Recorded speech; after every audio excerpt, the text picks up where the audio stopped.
I've lost another good one. She's on the midnight train to Memphis. With a brand new start, I swore I'd love from the heart. I'm meant to change. That's Kid Rock. That's Midnight Train to Memphis right here on Dan RadioStyle. Hope everybody out there is doing amazingly well. We are, there we sort of go. Sort of, kind of. Now we're going. Wanting what you already have. Kind of something that someone brought up in one of the comments today. It's a Neville Goddard quote, and it made an enormous amount of sense, and it kind of sparked this whole sort of separate side thought that I had going on with it that I thought was worthy of doing a quick show. I don't expect this show's going to be all that long. You obviously know exactly how long it is. I don't yet, but it's coming. So the comment was, or the quote was, I guess, you cannot persist in wanting what you already have. You cannot persist in wanting what you already have. Now, looking at it from a very black and white, very basic perspective, right? If I want a chicken breast, right, and I want it for dinner, and I go down and I buy a chicken breast and I bring it home, then I have my chicken breast. I'm no longer wanting a chicken breast. I no longer think to myself, oh, crud, I need to get a chicken breast. Oh, no, what am I going to do about dinner tonight, right? I have it already, so I don't want it anymore. What really sparked the thought inside of me is twofold. One, there's the whole concept of truly understanding how manifestation works and believing that it will help bring these outcomes to you. It is part of a creation process, and it's a large part of that creation process. What you focus on is what you create more of in your life. Might be some variance in that, might be some other aspects and avenues from our life, our soul, that come into play. But what we focus on is what we're creating. Period. Now, the asking concept is really when we get into, or the wanting, if you will, is very similar to when you kind of do the imaginal work. You're doing the creative energies, from Goddard's standpoint, of course. Once you've thought of it, once you've utilized that creative power within yourself, that I am presence within yourself, you have now created this situation, this circumstance. You've created it in the ethers. It's real in that regard. It's real because you've placed yourself within that image.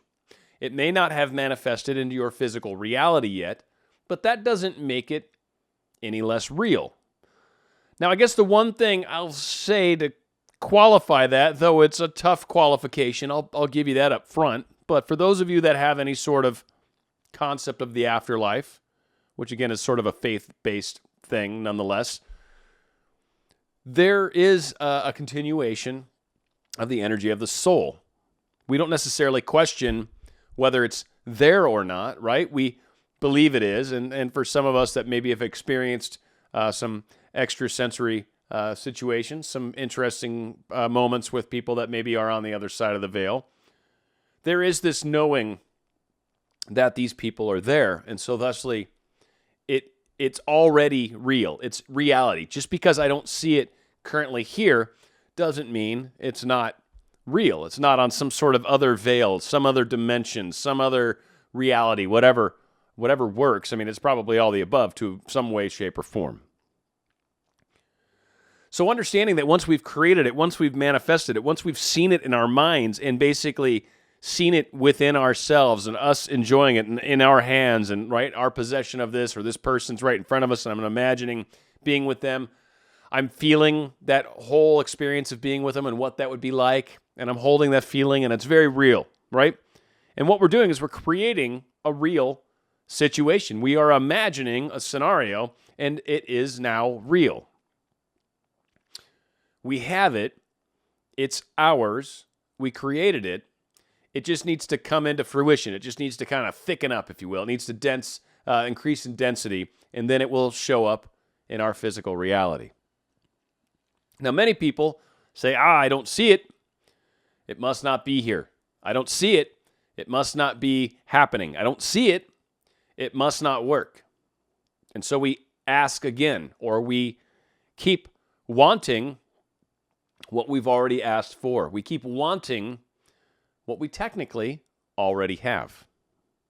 And this is the real component that so many of us kind of miss when we're early on in this. We're like, yeah, I know, I got it. I create it, and that whole creation process creates it, and I supposedly have it, and it's mine already, and I just need to act like I have something that I don't actually have. It's that separation right there that right off the bat gets most of us. I'm trying to imagine I have something that I currently do not. I'm not saying the statement's true, but I'm saying this is what a lot of people think. I see it as I have something that is materializing and becoming mine. It might be a raise in a job. I see it, it's coming. I know it's coming. Yeah, I don't have the raise right this second. I just imagined it right now. Of course, I don't have it right now. That'd be awesome, but that's not generally how it works. Very rarely do things happen that quickly. So I know by seeing it, by creating it, by understanding the difference in my life when suddenly I've got more wealth and how I'm going to live and how I'm going to feel, by coming from that wish-fulfilled thinking process, by living in that moment every now and then, not certainly all the time. There's someone that even asked me today, should I, kind of walk around constantly like thinking in the future? And it's like, no, you really don't want to do that, because then you're missing the now. You're missing the whole point of being alive if all you're constantly worried about is this thing that you don't currently have right now. When we understand that we do have it, that it's there, it's happening, it's in process, it'll come at dinner time, as I've mentioned in other shows, then we start to kind of calm down a little bit about that whole, is it mine, is it not mine, is it here, is it not here, is it there, where is it at, what do I need to do, what's missing, what am I doing wrong? It is those thoughts of what am I doing wrong, why do I not have it yet, I don't see it right now, so it must not be so. Because I say, yes, I know when I create the thought in my mind that it's actually real, but then how do I pretend it's real? You can't fake the universe out per se. And it's not that you're pretending that it's real. It's literally knowing that it's happening, it's coming. By the very fact that I've asked is sufficient unto itself, by the fact that I've imagined, by the fact that I've done my wanting, the wish is now completed. I have rubbed the lamp. The genie popped out. I said, I wish to have this. I am going to experience this. I'm going to imagine it like this, and this. And here's what it smells like. And here's what it tastes like. Ah, delicious. I love this. This is what I am creating. Done. So now it's happening. That's it. It's unfolding. It's coming together. It is. I mean, you can't honestly, truly expect when you think about it for that part of your mind that's like always asking the questions that we constantly feel like we're having to appease, right? That part of ourselves that's like, why isn't it here yet? When are we going to be there? That part of ourselves. Right off the bat, ask him or her, if I ask to create this right now, knowing full well it's going to be created, could be a week, might be a day, might be a month. If I ask for it right now, I know it's mine and in process. Do I expect to see it immediately? If your answer is yes, then you're being totally, you're off the mark when it comes to really, I think, fair expectations. You're putting expectations on yourself and the universe that are not realistic, really, from the standpoint of just how life tends to work out. I'm not trying to say that I'm a limiting belief, because without a doubt, I've created amazing things, and I know they will happen as quickly as they can. But I also know it takes time to bring things together for them to kind of come down and become one. And again, a lot of us are like, well, if I imagine it more and more and more, once you've seen it clearly, it's no more better asked for. It's no more better defined than it is the second you can see it super clear in your mind. It is real at that point. It is yours at that point. It's an issue of getting that part of ourselves to handle that. That's honestly where I feel most of the trips and tripping over ourselves really starts to come into play. We're so worried about whether or not I don't have it yet because I've done something wrong. Whether or not I look at it and say, I don't have it yet in general. Like you're separating yourself from it every time you notice you don't have it. If you understood it was yours from the second you created the mental image, it's yours. If you understood that, you wouldn't question whether you've done something right or wrong. You wouldn't question whether it's yours, and you wouldn't question whether it's on its way. You know it is. It's that level of confidence, that level of knowing is really what separates the wheat from the chaff. So many fight that understanding, fight that expression, try to figure out ways to lie to themselves about it or ways to trick universe or source. And those things don't happen. They don't. There's no trickery. There's no trickery allowed. It's very straightforward for that matter. And if you're not in control of your feelings and emotions and thoughts for the most part, if everything else outside of you is affecting you first, then you kind of need to go back to the drawing board to begin with and understand that what you're experiencing is emanating from you. It's coming from you. So if there's chaos and pandemonium in your life, that's because there's chaos and pandemonium inside yourself. So work on that chaos and pandemonium inside yourself, and you'll start to notice it disappears outside of yourself. And then from there, maybe it gets a little easier. Wherever your little section of doubt or problem comes from, it's in an area that doesn't understand that you've already got this. You've already created this. It already exists within the ethers. And it is now being brought forth into physicality. You've already got it.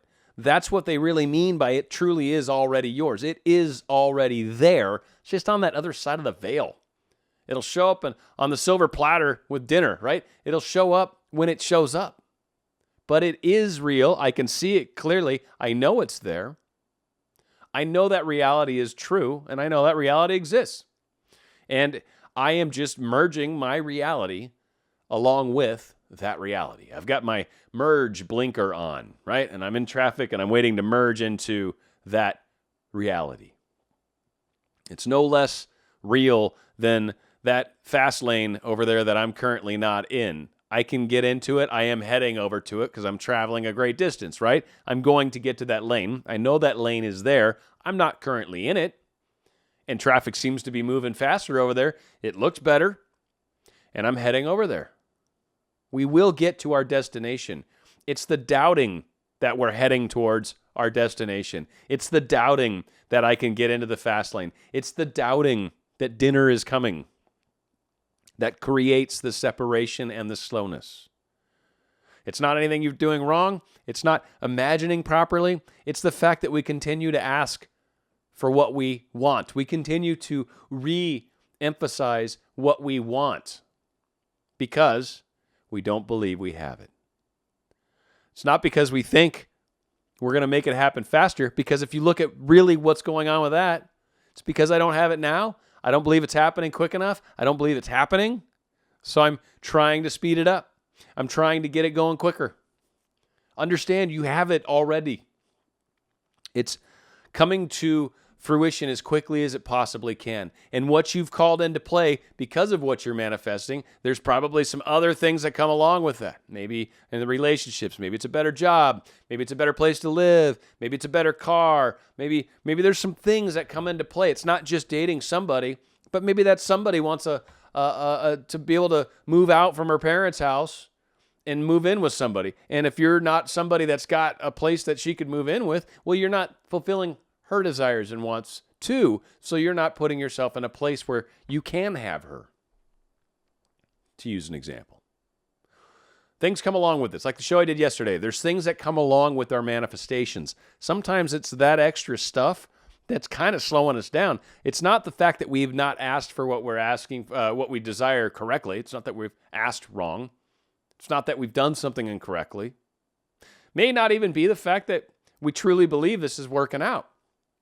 It might be the fact that there's this nagging thing that keeps popping up that we keep ignoring because we're focused on this other thing, but that nagging thing might very well be something that needs to happen, though it may seem hard to see the relation.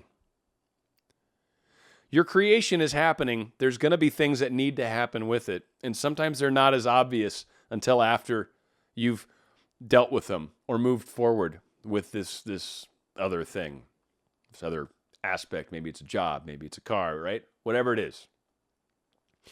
Hopefully this kind of helps. It's that truly knowing and then questioning. That's where it gets so many of us. So many of us. I hope this makes a difference. I hope this makes sense. That's always the important part in the big equation. Going out with a great song by a band called Blue October. The song's called Into the Ocean.